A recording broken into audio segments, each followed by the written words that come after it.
Sections of Stanleytown in New Amsterdam were flooded yesterday due to a lapse by a Koker attendant. Michael Kahn reports.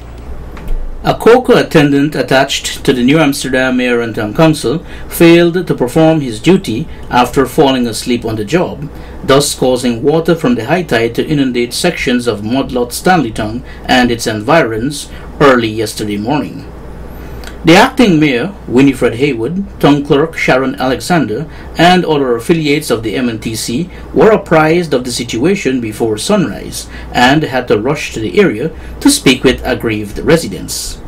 Hours later, Ms. Haywood, Ms. Alexander, and departmental heads held a media briefing where the town clerk said, "We are sorry what took place, but it was caused because of the negligence of the Koker attendant, and the council is currently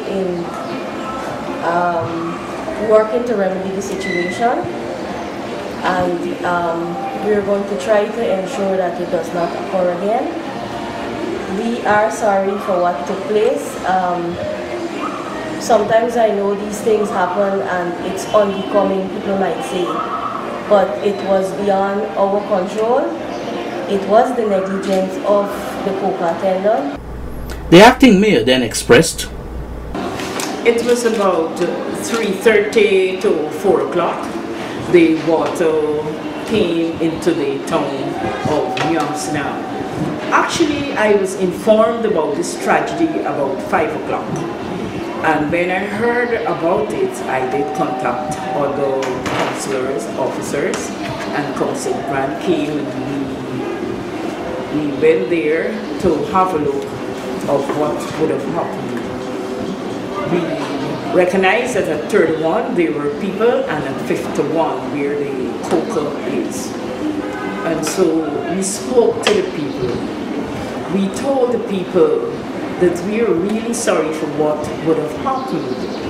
And one of the persons there said that even though they would have lost a lot of appliances, furniture was destroyed, they're happy that, well, they could have a representative from the council to say sorry to them." According to Ms. Haywood, members of the MNTC will have to meet to decide what action will be taken against the Koker attendant. Coming out from that discussion, well, then we would have to way forward as it relates to that. There were speculations by sections of the media that the Koker attendant quit the job following the flooding incident, but those speculations were not confirmed even as the acting mayor was pressed for a definite answer. He left equipment and disappeared at 50. I didn't say so, sorry. I'm saying so. The Human Resources Department of the MNTC is not in receipt of any document or information that the Koker attendant has left the job with immediate effect. Meanwhile, the head of the Public Health Department, Aklu Ramsud, shared some advice with those in the affected areas. We'd like to advise residents that the natural habitat of vectors that carry zoonotic diseases, that their natural habitat has been disturbed, and so they will want to seek refuge elsewhere, especially in your home. And one prominent vector is the rodent, the rats. They carry a very serious disease by the name of leptospirosis. And so residents are asked to secure their food and the environment in which they dwell. The urine of rat and the feces of rat can contain this bacteria that is very harmful to human health. Ramsud then concluded, Your pets, if you have pets, dogs, cats, these animals can also contract the bacteria and they can become carriers. And so if you think that you want to house your animal in your home because of the flooded environment, you have to also take the necessary precaution, because they can very well urinate and you will not discover that.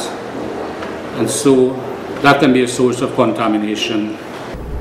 The MNTC is asking residents in the affected areas to be patient as efforts are being made to remedy the situation to avoid a recurrence. The council is also asking residents to beware of fictitious reports on the incident that may be circulated on print, electronic, and social media. Michael Khan, Channel 8 News.